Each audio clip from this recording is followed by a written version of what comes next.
Good evening and welcome to tonight's recipe review. Tonight we'll be looking at a quick and easy coffee cake recipe. Now, most of you know when you bake something you need to have yeast.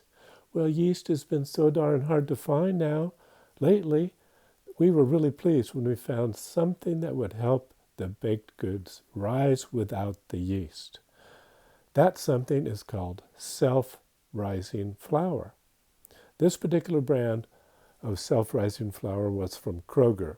I've seen it from Pillsbury also, so just find some self-rising flour. Self-rising flour can help your baked goods rise because it has baking powder already as part of the ingredients. On the back of this bag of flour, they had a quick coffee cake recipe. And they claim it only takes 10 minutes to mix together and 30 minutes to bake, and you'll have a delicious, quick coffee cake.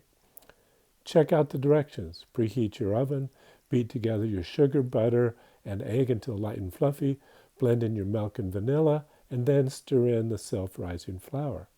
And then what you want to do is take half of your mix, put it into your baking dish, then cover that first layer with half of your cinnamon and brown sugar, and then pour the rest of your batter on top of that, and then add your final layer of your brown sugar and cinnamon.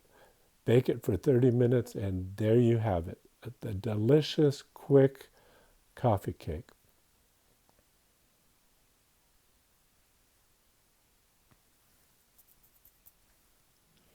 And guys, I wanted to give you an update on the coffee cake. This is what it looked like just a couple hours later. Yes, I have two teenage boys and they loved it. Enjoy!